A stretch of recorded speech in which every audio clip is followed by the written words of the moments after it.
का, हमारे नेता प्रतिपक्ष महन साहब का, सभी नेता जो यहाँ मौजूद हैं, हमारे प्रभारी, हमारे पूर्व अध्यक्ष और आप सब, जैसा कि दीपक जी ने बताया, 14 तारीख को राहुल गांधी जी मणिपुर से भारत जोड़ो न्याय यात्रा का शुभारंभ करने जा रहे हैं।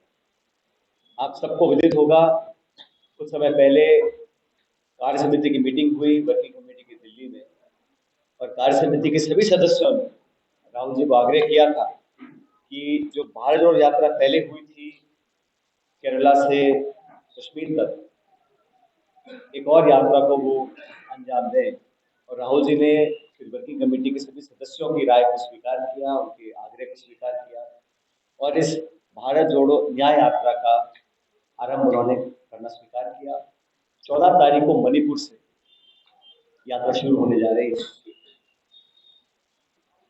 आप जानते होंगे कि मणिपुर सरकार ने इस यात्रा को शुरू करने के लिए जो अनुमति चाहिए वो नहीं दी थी, अभी भी एक आंशिक अनुमति दी है और बहुत पाबंदियां लगा रखी है।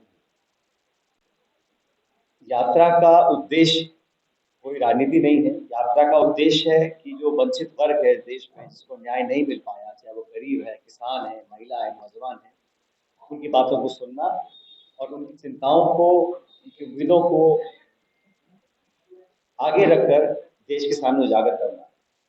मुझे बड़ा खेद है कि मणिपुर सरकार ने इसमें बहुत विलंब किया और अभी भी एक आंशिक अनुमति दी है यात्रा को। बहरहाल हम सब लोगों ने संकल्प किया है कि 14 तारीख को हम नेपाल जाएंगे और राहुल जी वहां से इस यात्रा को शुरू करेंगे। 14 राज्यों में यात्रा जाएगी और 20 मार्च को यात्रा का समापन मुंबई में होगा। ये यात्रा छत्तीसगढ़ भी आएगी, लगभग 5 या 6 दिन की यात्रा रहेगी। इसका विस्तृत जो प्रोग्राम है और तारीख है वो अभी फाइनल नहीं हुए हैं, लेकिन 5 या 6 दिन ये यात्रा हमारे राज्य में रहेगी। इस पर अध्यक्ष जी, महन साहब, सभी वरिष्ठ नेताओं ने चर्चा भी की है और आने वाले समय में हम रूपरेखा बनाएंगे कैसे प्रदेश भर के हमारे न सिर्फ कांग्रेस कार्यकर्ता लेकिन आमजन इस यात्रा का भाग बन सके। ये यात्रा हाइब्रिड होगी, कुछ अंश बस में होगा, कुछ जगह पैदल चलेंगे क्योंकि समय कम है, क्योंकि लोकसभा के चुनाव सर पर है। तो यात्रा का जो मॉडल है वो पिछली बार की यात्रा से अलग है। पिछली बार संपूर्ण यात्रा का जो लंबाई थी 4,500 किलोमीटर, वो राहुल जी पैदल चले थे।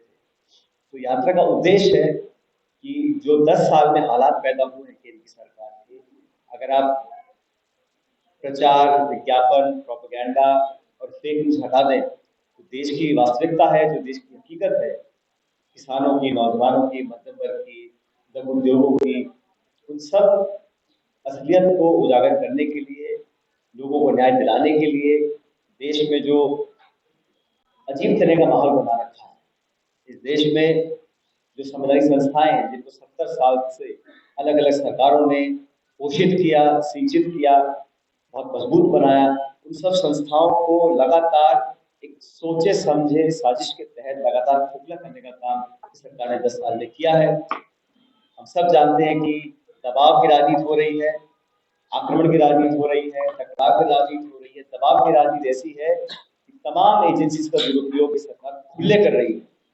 विपक्ष के तमाम नेताओं को टारगेट किया जा रहा है, इनकम टैक्स हो, ईडी हो, सीबीआई हो। तो केंद्र की एजेंसीज का दुरुपयोग करना, लोकतंत्र को कमजोर करना, संस्थाओं को खोखला करना, ये सब काम 10 साल में हुआ है। और कांग्रेस ने पहल कर कर जो इंडिया अलायंस का गठन हुआ है वो भी भाजपा के लिए बड़ा चिंता का विषय बन चुका है, क्योंकि इंडिया अलायंस के जो पार्टीज हैं उन सबका अगर आप वोट प्रतिशत जोड़ ले तो लगभग 2/3 वोट 2019 में इंडिया अलायंस पार्टनर्स के कंबाइंड वोट शेयर पहुंच जाता है। और निश्चित रूप से इससे बहुत परेशानी संभवतः भाजपा एनडीए को होगी, लेकिन हमारे यहाँ जो अलायंस है वो मजबूत है।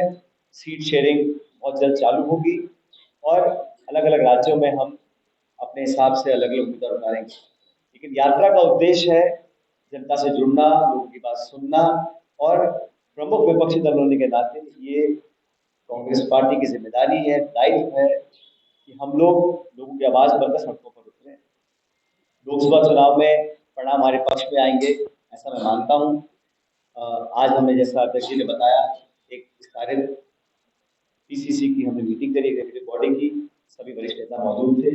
हमने चर्चा करी है, इससे पहले चर्चा हुई है, चुनाव हारे उनके कारणों का, उनको कैसे आने वाले समय में उन सब इश्यूज को टेकअप करके एक बेहतर तरीके से संगठन को तैयार करें।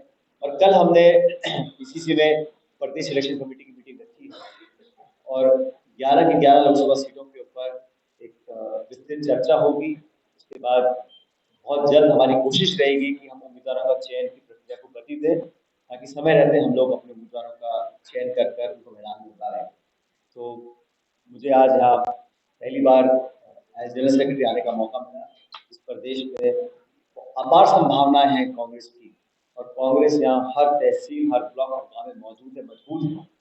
हम अगर विधानसभा चुनाव हार भी गए हों, लेकिन लोकसभा में हम लोग बेहतर परफॉर्म करेंगे, इस संकल्प अभी सभी नेताओं ने, वरिष्ठ नेताओं ने, नौजवानों ने, हमारे यूथ कांग्रेस, सेवा दल, महिला कांग्रेस, सब लोगों ने मिलकर संकल्प लिया है कि हम मजबूत लड़ाई लड़ेंगे और बेहतर परिणाम लोकसभा चुनाव में हम लोग लेकर आएंगे। स्टेटमेंट आया था, जो निमंत्रण करने वाली संस्था है, उन्होंने 3 लोगों को आमंत्रित किया था, और ये बात हमारे एआईसीसी के स्टेटमेंट से स्पष्ट है कि धर्म के नाम पर इस इशू को पॉलिटिसाइज अगर किया जा रहा है तो उसके पक्ष में हम लोग नहीं हैं।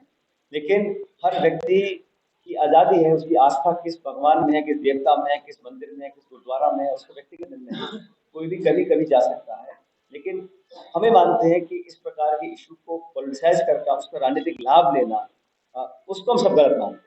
बाकी मुझे नहीं लगता है कि कौन किसका भक्त है उसका सर्टिफिकेट कोई पॉलिटिकल पार्टी दे सकती है, और खासकर बीजेपी या कोई और दल समझे कि पूरे धर्म का या किसी को अच्छा या बुरा हिंदू देने का सर्टिफिकेट उनके पास है, तो बात बिल्कुल गलत है।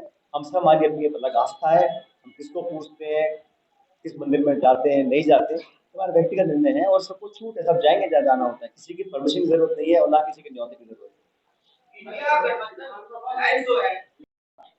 वो अपने हितों को ना देखते हुए देश हित को देखकर किया गया था, और राष्ट्र हित इस बात में है कि एनडीए की सरकार का कुछ आना चाहिए।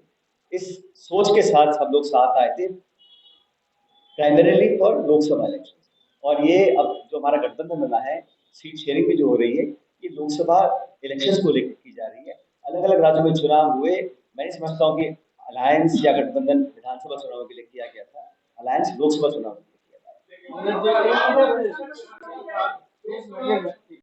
जीत सबकी होती है, हम चुनाव हारते हैं तो हार सबकी होती है। मैं नहीं समझता हूँ कि कोई एक व्यक्ति चुनाव हरवा सकता है, जितवा सकता है। पूरा संगठन चुनाव लड़ता है और हार जीत पार्टी की होती है।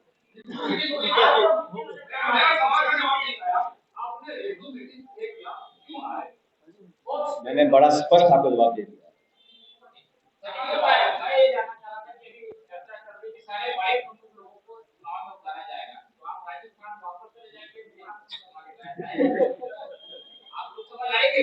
ऐसा है, कौन कहाँ से चुनाव लड़ेगा इसका निर्णय हमारी सीसी करती है और अंतिम निर्णय उनका है।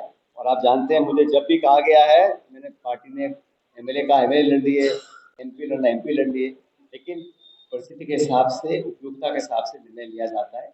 एक सीट पर विस्तारित चर्चा होगी, अंतिम निर्णय पार्टी दिल्ली से लेगी। लेकिन छत्तीसगढ़ के बारे में बताना चाहता हूँ कि हम चाहेंगे कि सबसे मजबूत, सबसे प्रबल जो व्यक्ति जो चुनाव जीत सकता है, उस व्यक्ति को टिकट यहाँ से दिया जाए।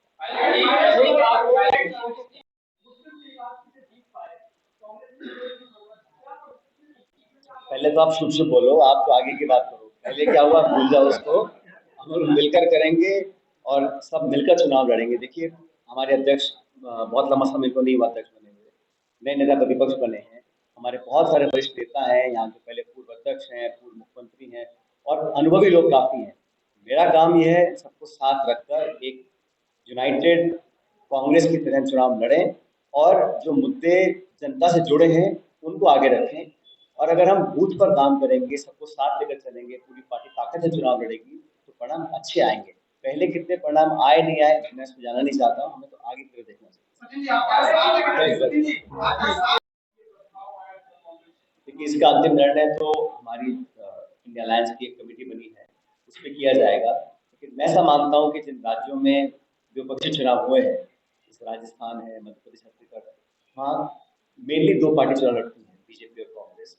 अंत में क्या होगा इसका निर्णय दिल्ली में लिया जाएगा, लेकिन मैं मानता हूँ यहाँ पर सभी सीटों पर कांग्रेस काफी मजबूत है।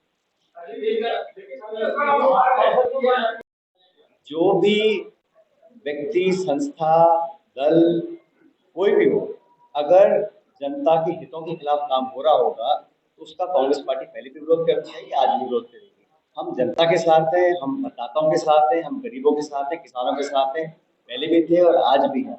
और हमारा मुद्दा रहेगा कि कैसे इस देश में और प्रदेश में विकास की राजनीति हो, ना कि बंटवारे की और टकराव की राजनीति। धन्यवाद।